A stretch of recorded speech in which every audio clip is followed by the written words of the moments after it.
Hello, everyone, and welcome to Chapter 7.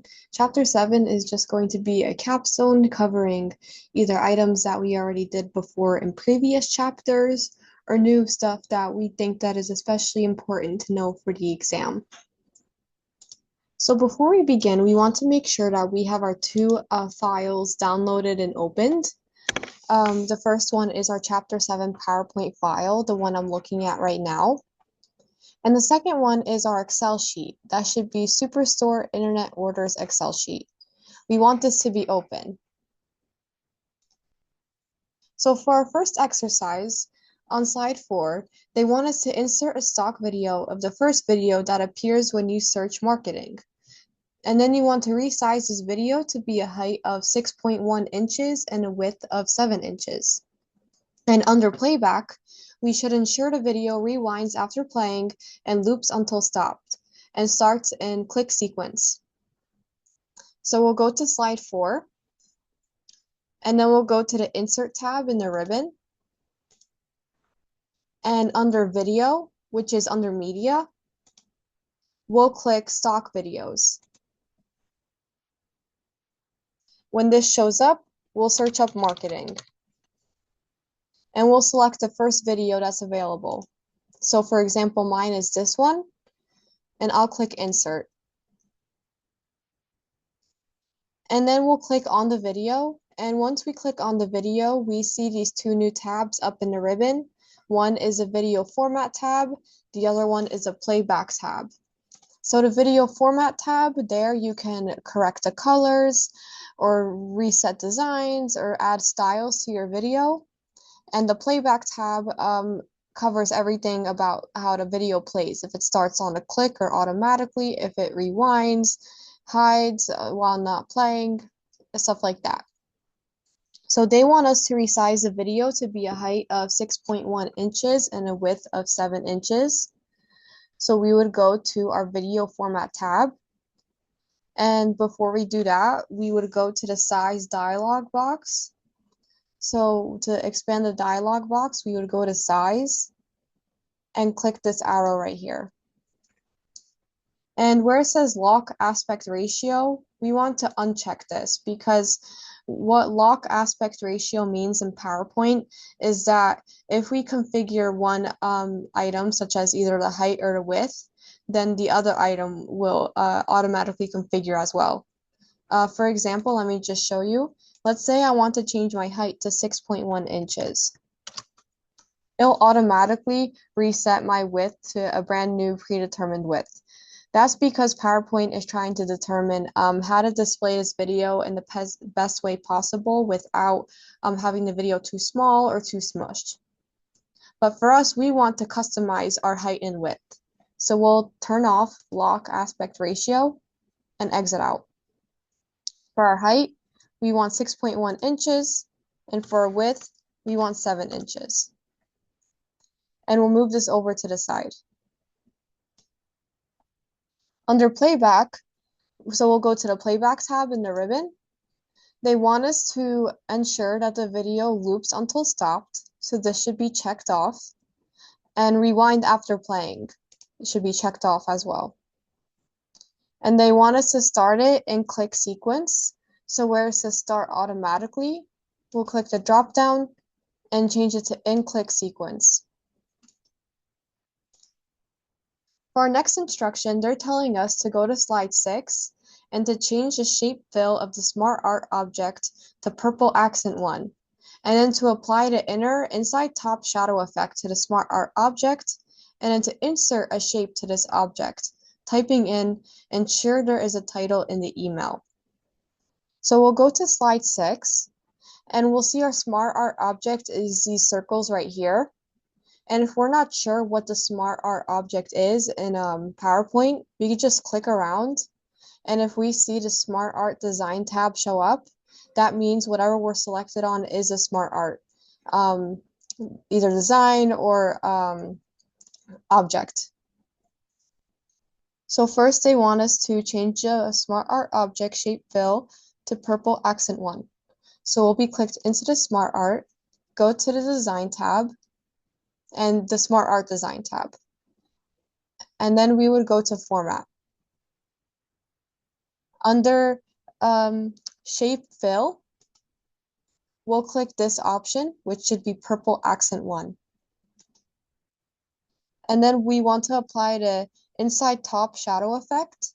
So where it says shape effects, we'll go to shadow and we'll choose this one, which is the second one under inner, and it should say inside top.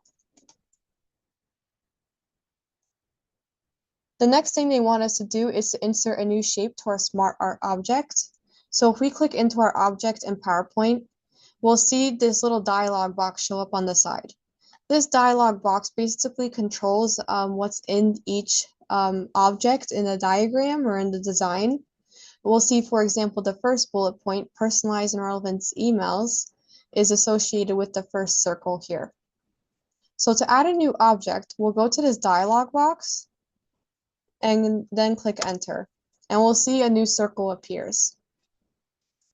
Then we'll type in ensure there is a title in the email, as this is the text that they want us to put in.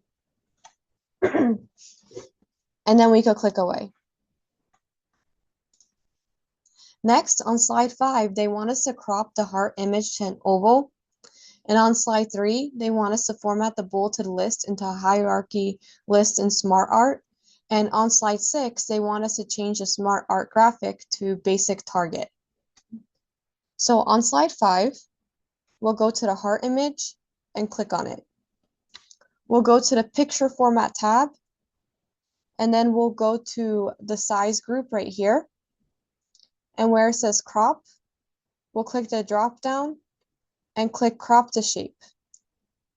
And they want us to crop it to an oval. So that would be under basic shapes, the first option. And we also know that it's the oval because when we hover over it, it says oval. Next, they want us to format the bulleted list on slide 3 into a hierarchy list in SmartArt. So we'll go to slide 3, click on the bullet points, or click anywhere in that text box, and make sure that we're in the Home tab. Once we're in the Home tab, we'll go to the paragraph group and click Convert to SmartArt, and then click More SmartArt Graphics. Then we'll go to Hierarchy because we're looking for a hierarchy list. And on the PowerPoint exam, if you're not sure where your exact graphic style would be located, just assume it based off of the title. For example, ours is a hierarchy list, so I'll first look in hierarchy.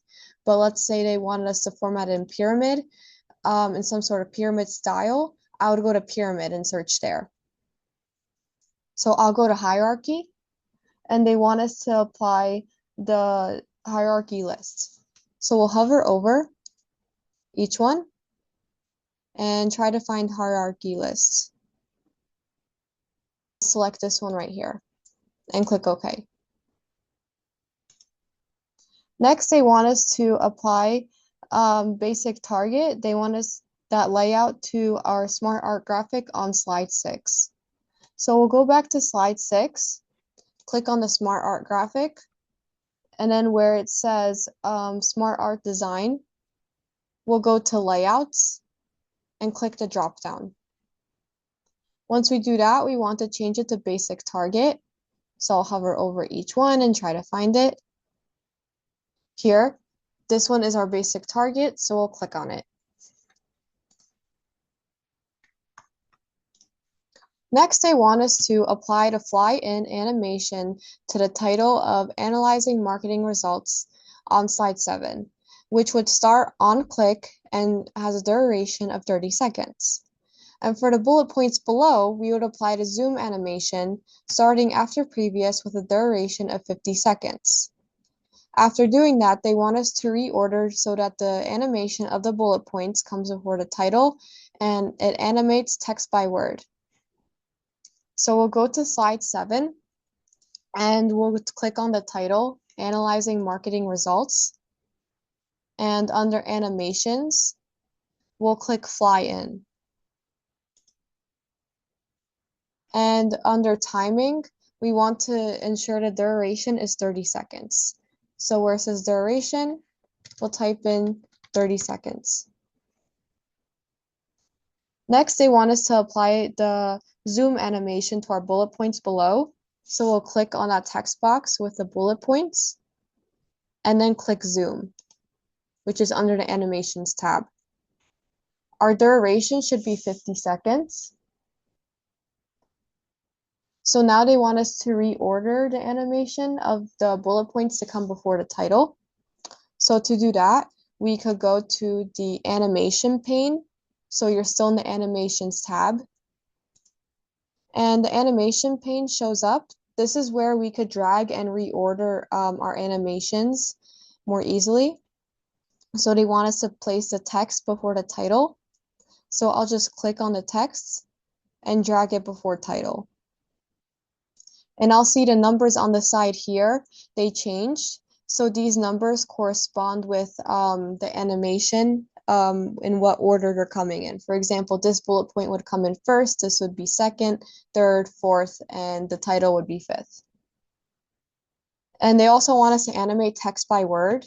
So still in the animation pane, we'll click the drop down right here next to text placeholder, press effect options, and then click under animate text, we'll click by word and click OK.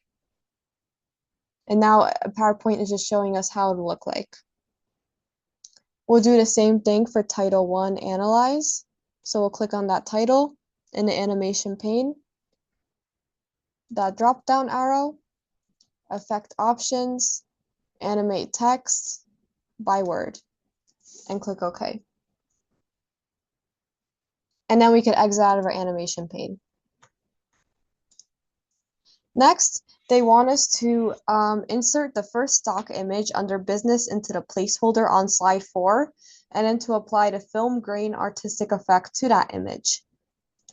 On slide 4, we see that our video is taking up that placeholder, so we could just go ahead and delete it by clicking on the video and pressing delete on your keyboard.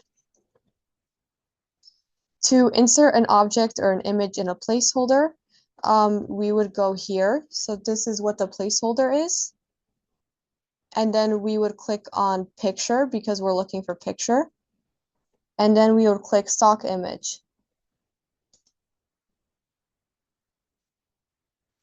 And under stock image, we'll search for business. And I'll click the first option that I have. So this would be my first image, and click insert. And then they want us to apply the film grain artistic effect. So if I'm clicked into my picture, I'll go to picture format tab, and under adjust, where it's the artistic effects, I'll click on that drop down and I'll look for film grain. So I'll hover over each artistic effect, and this one's our film grain.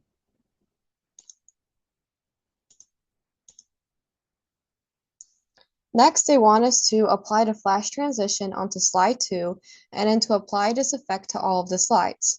And on slide 4, they want us to apply the motion path animation of the crescent moon to the bulleted list, or essentially to the text box underneath the title. So we'll go to slide 2, and then we'll go to the transitions tab. And the transition they want is flash. So we'll click flash right here. And under timing, we could click apply to all. So this is just a pretty useful thing that PowerPoint has. If we like the transition between each slide and we want to apply it to each slide, we don't have to like manually go to each slide and kind of having to apply it there. We could just apply it to one slide and then apply this transition to all of the slides.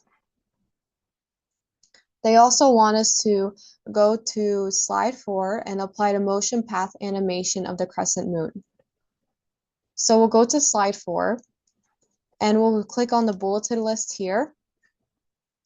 And under our animations tab here, we'll click on it. And under advanced animation, we should click add animation.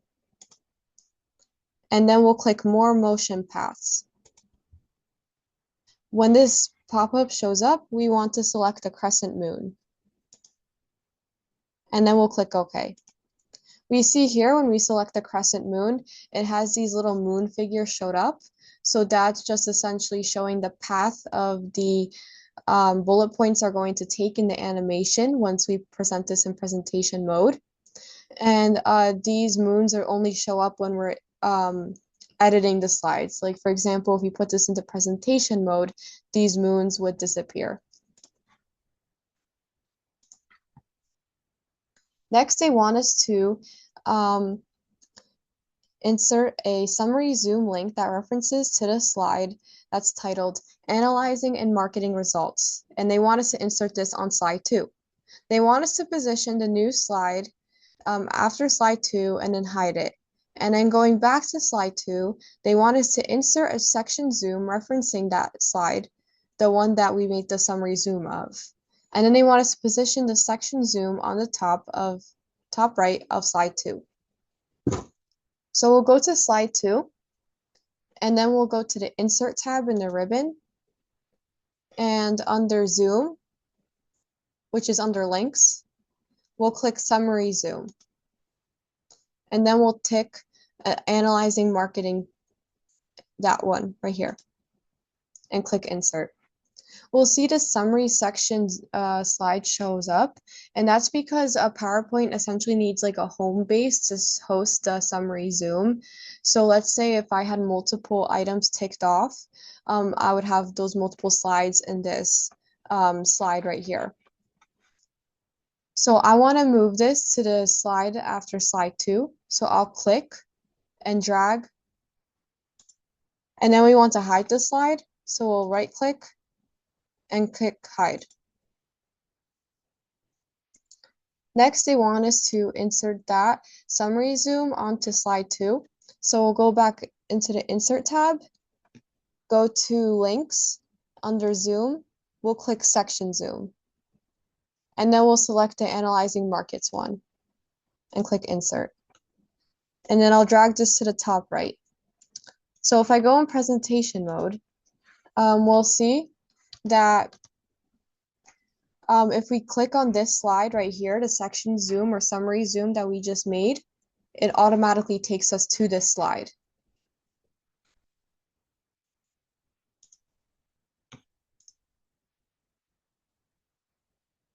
Next, they want us to insert a screen recording of the Superstore Internet Orders Excel file onto slide 2 in the upper left-hand corner, and to ensure the whole table and heading is selected for the recording, and to let the recording run for at least 5 seconds.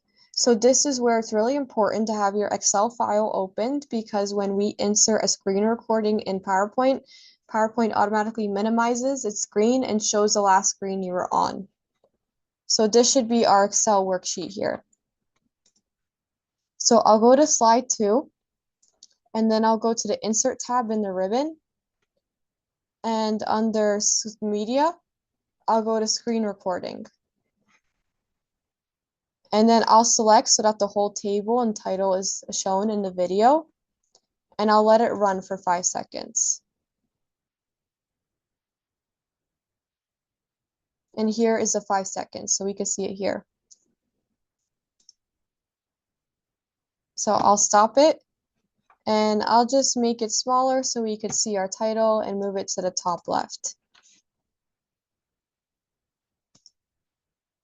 The last thing they want us to do in this chapter is to reduce the file size of the presentation by embedding only the font characters used in the presentation and save. So to do that, we would go to the File tab in the ribbon. We would go to Options, Save, and we would go to Embed Fonts in the file. And we would ensure that embed only the characters used in this presentation is selected. And we press OK. So what that does is it kind of guarantees the correct display. It ensures that the PowerPoint or the presentation looks the same on any computer, even if the viewer doesn't have like certain fonts installed that maybe we have.